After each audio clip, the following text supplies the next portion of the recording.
안녕하세요. 크리스천 영상학교는 연한 신목사입니다. 오늘은 왜 현대교회는 사도행전의 성령의 능력이 나타나지 않는가? 라는 점을 한번 생각해 볼게요. 사도의 활동이라는 뜻을 가진 사도행전에는 놀라운 성령의 능력으로 도배하고 있다고 해도 과언이 아니죠. 죽은 자를 살리고 귀신을 쫓아내며 고질병을 치유하고 장애를 회복시키는 능력으로 자신이 그리스도이신 것을 증명하신 예수님을 본받아 12 제자로 부르심을 받은 사도들도 스승이신 예수님의 능력을 그대로 보여주면서 복음을 전파하고 교회를 세우며 영혼 구원 사역을 해나갔습니다. 베드로가 설교할 때 수천 명의 유대인들이 회개하고 기독교인이 되었습니다. 그래서 사도들이 가는 곳에는 사람들이 구름대처럼 몰려들었어요. 그 이유는 귀신을 쫓아내고 고질병을 치유하고 장애를 회복시키는 놀라운 기적과 이적을 보고 자신들의 문제를 해결하고 싶어서 유대인뿐 아니라 멀리 이방에 사는 사람들도 찾아왔기 때문이죠. 그래서 사도행전을 읽으면서 성령의 놀라운 능력을 감탄하고 칭송하고 있습니다. 그러나 동시에 현대교회 목사들과 교인들은 사도행전을 읽으면서 동시에 무기력감을 호소하고 있죠. 왜 현대교회에서는 이러한 성령의 능력이 자취를 감추었는지 말이죠. 그래서 목사들에게 물어보기라도 하면 이 시대는 초대교회와 같은 성령의 은사는 더 이상 필요하지 않는다는 기이한 말로 덮어버리고 있어요. 그래서 왜 이 시대에는 그런 은사가 필요하지 않느냐고 반문하면 귀찮다는 듯이 성경이 완성된 이 시대는 기적과 이적이 필요 없다고 말하고 있습니다. 꼬치꼬치 캐물으면 더 알 수 없는 대답으로 돌아오니 더 기이하고 유성하기 짝이 없어요. 성경 어디에 이 시대에 성경의 은사가 더 이상 필요 없다는 말이 있어요. 예수님 당시에 우글우글하던 귀신들이 이 시대에 말끔하게 청소라도 되어 있겠어요? 그렇지 않다면 이 시대에도 이 귀신들을 쫓아내야 하지 않겠습니까? 그리고 이 시대의 교인들은 고질병을 고치고 장애를 회복시키지도 않아도 괜찮습니까? 교인들이 정신질환과 고질병으로 고통스럽게 살다가 죽어가는 것이 하나님의 뜻이에요? 그리고 성경이 완성된 시대에는 성령의 능력이 필요 없다는 게 과연 성경적인 발상입니까? 성경도 교회도 목사도 없던 아브라함 시대에는 하나님으로부터 아브라함이 친구라는 명예로운 호칭을 들으며 축복과 그런 축복의 근원이 되고 믿음의 조상이 되었는데 성경이 완성된 현대교회 목사와 교인들은 무능하고 무력한 믿음으로 고단하고 팍팍하게 사는 게 하나님의 뜻이라고요? 지나가던 개가 배꼽을 잡고 박장대소할 일입니다. 그래서 오늘은 그 얘기를 좀 하고 싶어요. 또 이르시되 너희는 온 천하에 다니며 만민에게 복음을 전파하라. 믿고 세례를 받는 사람은 구원을 얻을 것이요 믿지 않는 사람은 정죄를 받으리라. 믿는 자들에게는 이러한 표적이 따르리니 곧 그들이 내 이름으로 귀신을 쫓아내며 세방언을 말하며 뱀을 집어올리며 무슨 독을 마실지라도 해를 받지 않으며 병든 사람에게 손을 얹은 즉 나으리라 하시더라.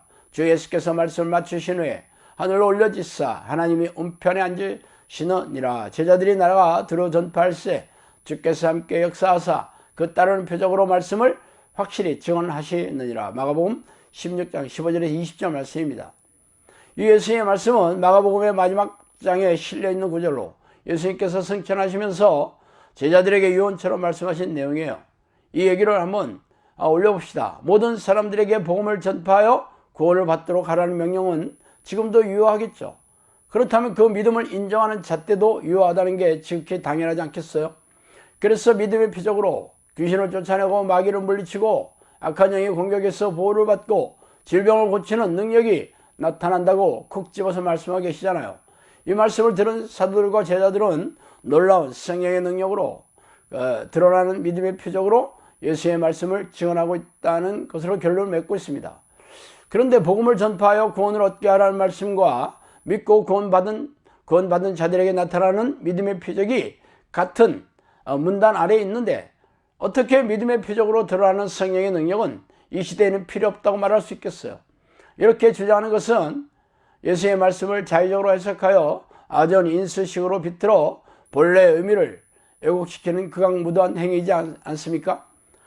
성령께서는 저에게 내 믿음으로 세방을 마르며 귀신을 쫓아내며 병든 자에게 손을 얹은 즉 낫게 해라 그렇게 말씀하셔서 제가 이 사역을 통해서 수많은 병자들을 고치고 귀신을 쫓아내는 사역을 하고 있습니다.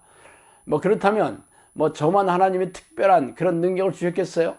이 시대의 모든 목사들과 교인들이 이 성경 말씀을 업신여기고 무시하고 경멸하기 때문에 이런 일이 일어나지 않는 것입니다. 또 다른 구절 한번 찾아볼게요. 또 여기 있다 저기 있다 하고도 못하리니 하나님의 나라는 너희 안에 있느니라. 누가복음 17장 21절이죠. 하나님의 나라는 먹는 것과 마시는 것이 아니요 오직 성령 안에 있는 의와 평강과 희락이니라. 로마서 14장 17절입니다. 하나님의 나라는 말에 있지 아니하고 오직 능력에 있습니다. 고린도전서 4장 20절이에요. 자, 그렇다면 왜 현대교회에 성령의 능력이 나타나지 않는지 궁금하신 분이 적지 않겠죠? 성령의 능력은 성령과 깊고 친밀하게 교제하는 교인들에게 나타나는 믿음의 표적입니다. 이는 성령께서 우리 안에 들어오셔서 다스리시고 통치하시는 하나님의 나라인 천국이 이루어져야 가능한 일이에요. 그래서 당신 안에 성령 하나님이 들어오셔서 다스리시고 통치하시는 하나님의 나라가 이루어진 상태입니까? 그렇다면 성령 안에 있는 의로움과 평안함과 기쁨이 넘쳐나며 귀신을 쫓아내고 고질병을 고치는 기적과 이적으로 드러나는 전지전능한 성령의 능력으로 증명해 보여야 할 것입니다. 그런데 현대교회는 3분짜리 영접기도로 성령이 들어오셨다고 믿으라고 다그치고 있으니 기가 막힌 일이죠. 3년만 동안 예수님을 따라다녔던 사도들도 예수님이 승천하신 뒤에 마가의 다락방에서 적지 않은 시간 동안 오로지 기도함으로써 성령이 임재하는 경험을 했고 성령과 동행하는 삶을 살면서 쉬지 않고 전심으로 기도하는 습관을 들였으면 물론이겠죠. 그런데 대부분의 교인들은 10분도 기도하지 않으며 대부분의 목사들도 30분도 기도하지 않아요. 기도하는 소수의 교인들조차 하나님의 이름을 부르고 전심으로 성령의 내주를 간구하는 기도가 아니라 자신의 세속적인 욕심을 채우고 삶의 문제를 해결해 달라는 업소가 전부예요. 그러니 성령께서 들어오실 수도 없고 설령 들어오셨다 해도 금세 떠나가실 수밖에 없습니다. 하나님을 마음에 모시기 싫어하고 기도하기를 싫어하는 죄를 밥 먹듯이 짓고도 회개하지 않기 때문입니다. 그런데 교회 지도자들은 전심으로 기도하여 성령을 모시는 기도를 가르치기보다 이 시대에는 더 이상 성령의 능력 따위는 필요 없다고 가르치고 있으니 기가 막힌 일입니다. 이렇게 미혹된 목사들의 말을 따라가는 교인들의 운명이 어디로 가는지 아는 게 어렵지 않겠죠? 참으로 두렵게 떨리는 일입니다. 오늘은 여기까지 하겠습니다. 감사합니다.